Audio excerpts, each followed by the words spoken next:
আসসালামু আলাইকুম। আশা করি সবাই ভালো আছেন। আমিও ভালো আছি। রাত্রে 11টা বাজে স্বামী জানে মাছ নিয়ে আসছে। তো আমি বলতেছি এখন কাটতে পারবো না।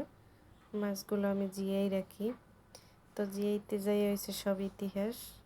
কিছুতেই মাছ বালতিতে থাকবে না। তারা পুরো ঘরে ছড়াই ছিটেই আছে, পুরো রান্নাঘরে। একটা মাছ বালতিতে ছিল না, সব পড়ে গেছে। বালতির থেকে লাফাই লাফাই উঠে যায়।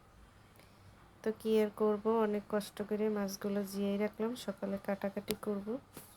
আর আমি তো বারবার ট্রাই করতেছি, আমার হাজব্যান্ড বলতেছি কিছু দিয়ে ঢেকে দিয়ে নাও, আর নাহলে সব এরকমের তোমারই কষ্ট হবে। তো চলে আসছি কাটতে। যে ছোট মাছগুলো ফ্রিজে রেখে দিয়েছিলাম, মরাগুলো আর জাতাগুলো বালতিতে জিয়ে রাখছিলাম। এখন এগুলো কাটবো, কেটে কিছুটা রান্না করবো, বাকিটা ফ্রিজে রেখে দিব। তো এই যে কেটে চলে আসলাম, কাইটে ধুয়ে নিয়ে আসছি। তো আজকে শোল মাছগুলো সব ফ্রিজে রাখবো, আর এই ছোটো মাছগুলো রান্না করব। কারণ এগুলো মরে গেছে, এগুলো ফ্রিজে রাখলে আর খাওয়া যাবে না। মশলা কষাই নিলাম, এখন আমি এই ছোটো মাছগুলো রান্না করব।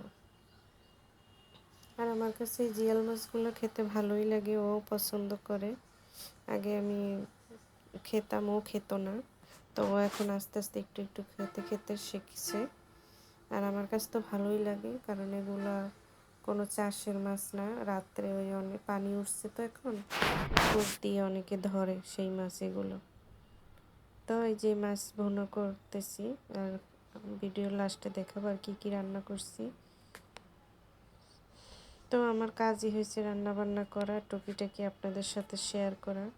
অবশ্যই আমার ভিডিওটি আপনারা দেখবেন আর পাশে থাকবেন। আমিও আপনাদের ভিডিও দেখব, পাশে থাকব। তো এই যে কষানো হয়ে গেল, পানি দিয়ে দিলাম। কেমন হয়েছে আমার রান্নাটা অবশ্যই কমেন্টে জানাবেন। এই যে এই মাছ ভুনা করছি, পুঁই শাক আলু দিয়ে ভাজি করছি, আর ডাল। এটা হয়েছে আজকের খাবার। তো সবাই ভালো থাকবেন, আবার দেখা হবে অন্য কোনো ভিডিওতে। আল্লাহ হাফেজ।